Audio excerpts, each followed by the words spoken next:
ഒരു സിനിമ നമ്മൾ കണ്ടു കഴിയുമ്പോൾ നമ്മുടെ ഉള്ളിൽ ഉള്ളൊരു ചിന്തകളുണ്ട്. ഇത് വളരെയധികം സമയം പോയൊരു സിനിമയാണ്, അല്ലെങ്കിൽ ഇത് കിടിലം പടമാണ്, അല്ലെങ്കിൽ എന്താണ് ഞാൻ ഈ കണ്ടത് എന്നുള്ള ഒരുപാട് തരത്തിലുള്ള ചിന്തകളായിരിക്കും നമുക്ക് വരിക. ആൻഡ് ഇന്ന് എക്കോ കണ്ട് പുറത്തിറങ്ങിയപ്പോൾ എനിക്ക് ആദ്യം തോന്നിയത് ഇതാണ് മലയാള സിനിമ, അല്ലെങ്കിൽ ഒരു സിനിമ എന്നുള്ളതിനെ എന്താണോ ഡിഫൈൻ ചെയ്യുന്നത്, അല്ലെങ്കിൽ അതിനെ എന്താണ് സിനിമ എന്നൊരാൾ ചോദിച്ചാൽ അത് ശരിക്കും കാണിച്ചു കൊടുക്കേണ്ട ഒരു എക്സ്പീരിയൻസ് തന്നെയാണത്. കാരണം ഈ പടം കാത്തിരിക്കുന്നതിനുള്ള മെയിൻ റീസൺസ് ഡിൻജിത്ത് അയ്യത്താൻ, ബാഹുൽ രമേശ്, മുജീബ് മജീദ്, ഈ മൂന്ന് പേരാണ്. ഈ മൂന്ന് പേര് ഒരുമിച്ചപ്പോൾ ക്രിയേറ്റ് ആയിട്ടുള്ള ഒരു കിടിലൻ സംഭവമായിരുന്നു കഴിഞ്ഞ വർഷം റിലീസായിട്ടുള്ള ഒരു കിഷ്കിന്ത കാണ്ഡം. നമുക്ക് ആർക്കും മറക്കാൻ സാധിക്കില്ല. കാരണം പടം കഴിഞ്ഞപ്പോൾ മനസ്സറിഞ്ഞ് കൈയടിച്ച ഒരു സിനിമകൾ എന്ന് പറഞ്ഞു കഴിഞ്ഞാൽ കഴിഞ്ഞ വർഷം ഞാൻ ഫസ്റ്റ് തന്നെ വെക്കുന്ന ഒരു പടമാണ് കിഷ്കിന്ത കാണ്ഡം. ഞാനെന്ന് മാത്രമല്ല, ഒരുപാട് പേര്. കാരണം പടം എന്താണെന്ന് പോലും അറിയാതെ നമ്മൾ ആ ട്രെയിലറൊക്കെ നമ്മൾ കണ്ട് ഒരു ഐഡിയ ഇല്ലാണ്ട് നമ്മൾ തിയേറ്ററിലേക്ക് ചെല്ലുമ്പോൾ നമ്മുടെ മുമ്പിൽ ഒരുക്കി വയ്ക്കുന്നത് അത് അത്രത്തോളം വലിയൊരു വേൾഡാണ് എന്നുള്ള ഒരു റിയാലിറ്റി ആണെന്ന് കാണിച്ചത്. ആൻഡ് ഇന്ന് എക്കോ റിലീസ് ആയപ്പോഴും അതെ. ഈ സിനിമയുടെ സ്റ്റോറി എന്താണെന്ന് ചോദിച്ചാൽ ഞാൻ കിഷ്കിന്ധാകാന്ഡത്തിന്റെ റിവ്യൂല് പറഞ്ഞിരുന്നു. ആ സിനിമയുടെ അതൊരു വൺ ലൈനർ നമ്മൾ പറയാൻ പറഞ്ഞാൽ നമുക്ക് പറ്റില്ല. ആൻഡ് അതേപോലെ തന്നെയാണ് ഇവിടെയും ഒരുക്കി വെച്ചിട്ടുള്ളത്. അത് എന്തൊക്കെയാണെന്ന് അറിയാനായിട്ട് നിങ്ങൾ സിനിമ തിയേറ്ററിൽ നിന്ന് തന്നെ കണ്ട് എക്സ്പീരിയൻസ് ചെയ്യുക.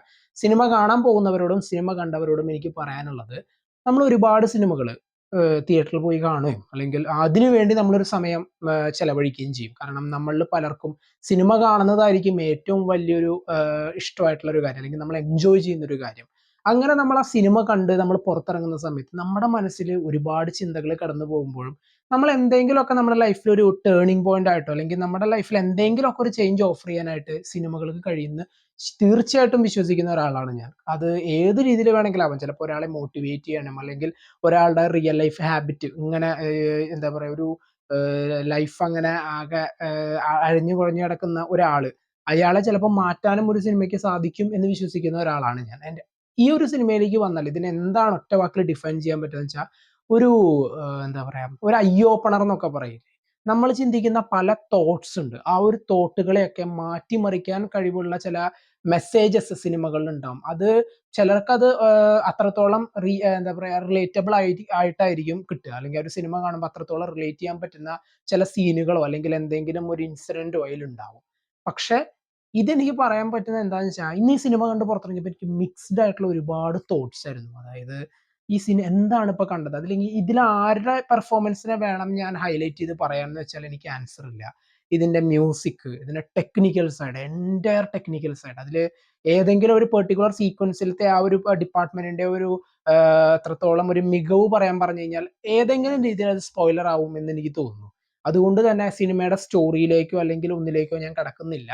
നിങ്ങൾ ചെലവഴിക്കുന്ന നിങ്ങളുടെ പൈസയ്ക്ക് നിങ്ങൾക്ക് കാണേണ്ടത് ഒരു മികച്ച സിനിമയാണ്, അല്ലെങ്കിൽ ആ സിനിമ നിങ്ങൾക്ക് കണ്ട് പുറത്തിറങ്ങുന്ന സമയത്ത് ഒരു നല്ല സിനിമ ഞാൻ കണ്ടു എന്നുള്ള ഒരു തോട്ടാണ്, അല്ലെങ്കിൽ അങ്ങനെ ആഗ്രഹിക്കുന്ന ഒരാളാണ് നിങ്ങളെങ്കിൽ തീർച്ചയായിട്ടും പോയി ഈ സിനിമ കാണുക എന്നേ ഞാൻ പറയുള്ളൂ. കാരണം അതില് ശരിക്കും പറഞ്ഞാൽ ഒരു ഹൗസ്ഫുൾ ക്രൗഡിന്റെ കൂടെ സിനിമ കഴിയുന്ന സമയത്ത്, അല്ലെങ്കിൽ സിനിമയുടെ മർമ്മപ്രധാനമായിട്ടുള്ള ചില സീനുകളൊക്കെ വരുമ്പോൾ മനസ്സറിയാതെ നമ്മൾ കയ്യടിക്കുക എന്ന് പറയും. ആ ഒരു കയ്യടിക്ക് തന്നെ ആ സിനിമയ്ക്ക് കിട്ടുന്ന ഏറ്റവും വലിയൊരു അവാർഡാണ്. ആൻഡ് അവാർഡ് എന്ന് പറയുമ്പോൾ പലതും ഈ ഒരു കാലഘട്ടത്തിൽ കോമഡിയായി മാറുമ്പോൾ ഒരു പ്രേക്ഷകൻ മനസ്സറിഞ്ഞ് കയ്യടിക്കുന്ന ഒരു സിനിമ എന്ന് പറയുന്നതാണ് ആ സിനിമയ്ക്ക് കിട്ടുന്ന ഏറ്റവും വലിയൊരു അവാർഡ്. ആൻഡ് ഇതില് പെർഫോമൻസിൽ കീ ഹൈലൈറ്റ് ആയിട്ട് പറയേണ്ടത് വിനീത് ആൻഡ് സന്ദീപ്. അതുപോലെ തന്നെ ആ ഒരു മലേഷ്യക്കാരി ആയിട്ട് വന്നിട്ടുള്ള ആ ഒരു ക്യാരക്ടർ, അല്ലെങ്കിൽ ഒരു ഒരു ആക്ട്രസ് ഉണ്ട്, അവർ കിടിലനായിട്ട് അവർ ചെയ്തു. ആൻഡ് അതിൻ്റെ ഒപ്പം തന്നെ നമ്മുടെ സീനിയർ ആയിട്ടുള്ള ആക്ടേഴ്സ് എല്ലാവരും തന്നെ, നരേന്റെ ഒക്കെ ഒരു ക്യാരക്ടർ, ഇവരെല്ലാവരും തന്നെ നല്ല കിടിലനായിട്ട് തന്നെ പെർഫോം ചെയ്തു. ആൻഡ് കാസ്റ്റിംഗ് ആണ് ഈ സിനിമയുടെ ഏറ്റവും വലിയൊരു ഹൈലൈറ്റ്. കാരണം വന്നു പോകുന്ന ഓരോരുത്തർക്കും ഓരോരോ റോളുകളുണ്ട്. ആ റോളുകൾക്ക് ഓരോരോ ഇമ്പോർട്ടൻസ് ആ സ്റ്റോറി ലൈനിലുണ്ട്.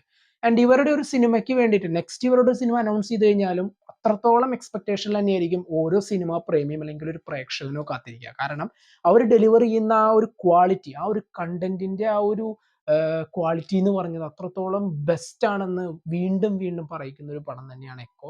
പ്രത്യേകിച്ച് ആ ഒരു സിനിമയിൽ അവർ എടുത്തു വെച്ചിട്ടുള്ള ആ ഒരു കാടും അതുമായി റിലേറ്റഡ് ആയിട്ടുള്ള ആ ഒരു സ്ഥലങ്ങളുടെ ആ ഒരു ജിയോഗ്രഫി അവർ എടുത്തു വെച്ചിട്ടുള്ളത് എത്ര കിടിലനായിട്ടാണ് അതിലത്തെ ആ ഒരു ബാക്ക്ഗ്രൗണ്ട് സൗണ്ടുകളും, ഒരു കാട്ടിലോ അല്ലെങ്കിൽ നമ്മൾ അങ്ങനെയുള്ള ഒരു ഓപ്പൺ ആയിട്ടുള്ള ഫീൽഡിലേക്ക് ഇറങ്ങുമ്പോൾ അവിടെ നമുക്ക് കേൾക്കുന്ന ഒരു ബാക്ക്ഗ്രൗണ്ട് നോയ്സസ് ഒക്കെ നല്ല രീതിയിൽ തന്നെ അത് ക്യാപ്ചർ ചെയ്തിട്ടുണ്ട്.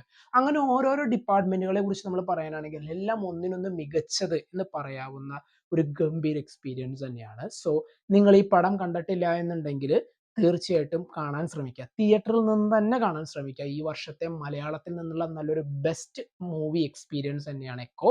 എന്തൊക്കെയായിരുന്നു നിങ്ങൾക്ക് പടത്തെക്കുറിച്ചുള്ള അഭിപ്രായങ്ങൾ? കമന്റ് ബോക്സിൽ നോട്ട് ചെയ്യുക. കാണാത്തവരുണ്ടെങ്കിൽ എന്തായാലും കാണുക.